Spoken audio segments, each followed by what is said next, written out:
that claims and sustains. I'm Amy Hoang. And I'm Ken Kanzawa. And today we're talking about the most overlooked and possibly underrated tool in the bid protest toolbox, the agency level protest. That's right. They may not be as flashy or get as many headlines as GAO or Court of Federal Claims protests. Most of the time you don't even realize that they're happening, but it can still be an important part of the process. So let's talk about when they might make sense. So first things first, what is an agency level protest? It sounds exactly, it's exactly what it sounds like. It's a protest that's filed directly with the contracting agency, challenging some aspect of a procurement. And that could be an alleged error in the solicitation, the evaluation of your proposal, or the award decision itself. The key difference here is that rather than asking a third party to weigh in, you're asking the agency to review and reverse its decision. The reviewing official can be the contracting officer, it can be someone else, but at the end of the day, it's still someone within the agency. Sounds like a bit of an uphill battle. Indeed. So let's talk about what an agency level protest, what it needs to include. So FAR 33.103 is going to set out what you need in an agency level protest. And it's not all that different from what you might expect to see in a GAO protest. You're going to want to include the contracting officer's name. You're going to have the solicitation number. You're going to want to state what the issue is that you're actually complaining about, and you're going to want a request for relief. What are you actually asking the agency to do in response to your issue? But one thing I want to stress is that for an agency level protest, it doesn't need to say agency level protest in big letters at the top. And you could file an agency level protest without actually realizing that you're filing an agency level protest, or maybe without specifically identifying it as an agency level protest. As long as it meets those elements, specifically you're actually flagging an issue for the agency and you're asking the agency for relief, that will probably pass muster. And I bring that up because sometimes that can help you. If, for instance, you are challenging something post-award and you need to say that you actually brought it to the agency's attention pre-award, you might be able to point to a communication and say, this was actually an agency level protest on that issue. But it can also be harmful if you don't realize that perhaps a post-agency level protest clock is ticking because you didn't realize that what you had filed actually met the parameters of an agency level protest. So something to certainly watch out for and perhaps consult outside counsel about. So let's talk about timing. The rules for agency level protests are essentially the same as at GAO. If you're protesting the terms of a solicitation, you have to file before bid opening or the due date for receipt of proposals. For everything else, like an award, the 10-day rule applies. That is, you must file within 10 calendar days of when you knew or should have known the basis for protest. But one thing where it's important to note here, where agency protests are a little different than GAO, is there's no exception to the 10-day rule for required debriefings like there is at GAO.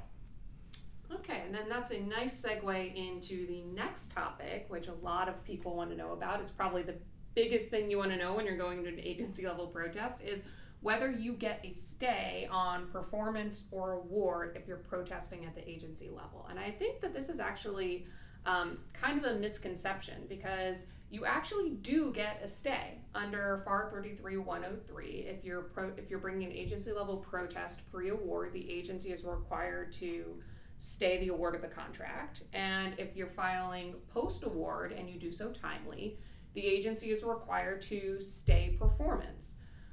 The important thing to remember, though, is that you can't stack your stays, which means if you file at the agency level and you receive a stay of award and then you're ultimately unsuccessful, you don't get to reassert those grounds at GAO and get the advantage of the SECA stay you would get at GAO. So you can certainly start at the agency level and get what will probably be a shorter stay for the shorter amount of time it takes the agency to decide an agency level protest, but you're then not going to be able to take advantage of the longer stay you would get through SECA if you're filing at GAO.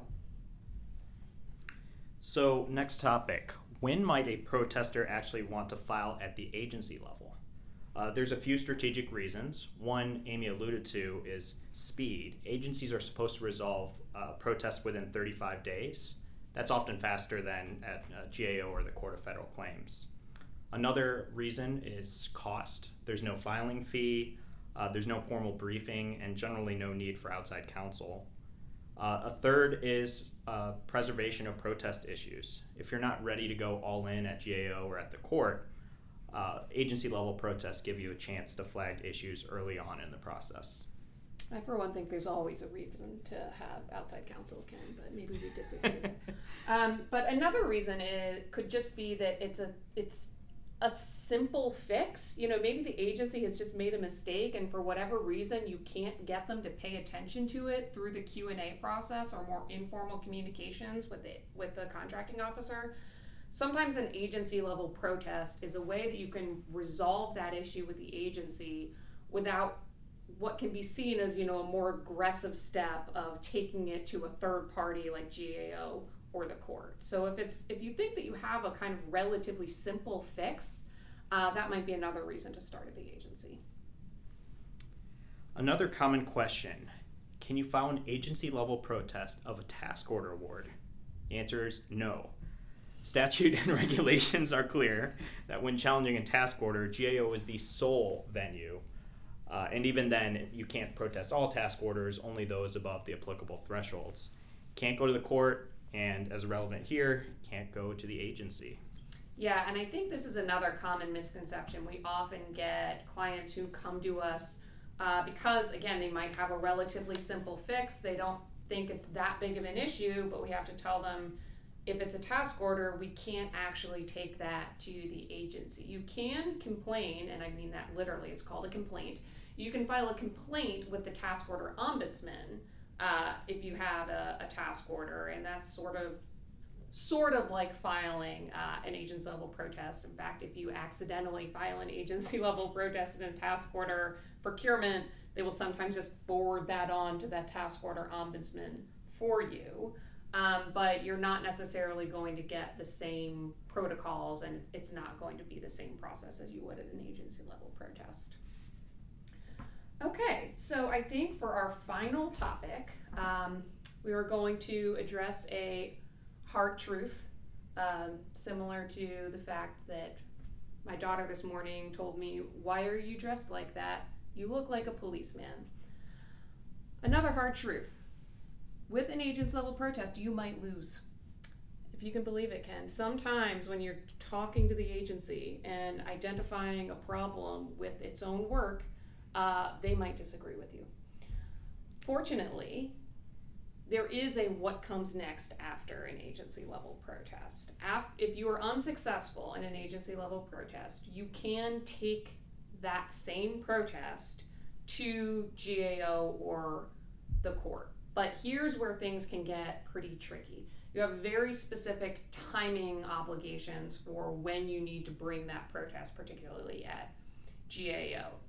So typically you have 10 days after an agency level, after an adverse decision on an agency level protest, to then bring that challenge to GAO. But much like your agency level protest doesn't have to say agency level protest in big letters at the top, the contracting officer's decision doesn't need to say contracting officer's decision in big letters across the top. And GAO has addressed some very specific nuances about what that adverse agency action might be that could trigger your 10-day clock to go to GAO. So for instance, a lot of people don't realize that if you file a pre-award agency level protest challenging the terms of the solicitation, the agency's mere fact of closing the submission deadline and accepting receipt of the proposals counts as an adverse agency action that could start your 10-day clock at GAO. So even if you don't use outside counsel for your agency level protest itself, it might be something that you want to consider when you're assessing your options after an agency level protest, because some of these timing nuances can get pretty tricky. Absolutely.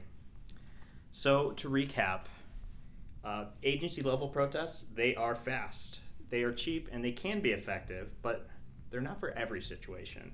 There's no guaranteed stay, there's limited transparency, no access to an agency record. But if you're early in the process or dealing with a lower value procurement, it might be a strategic first step. That's right. So not going to be for everyone, not going to be for every day, but certainly something that you should consider in your protest toolbox before just dismissing it like so many people do. So that's it for today on claims and sustains. Until next time, stay cool, stay compliant, and if you're filing an agency level protest, maybe CC your outside counsel.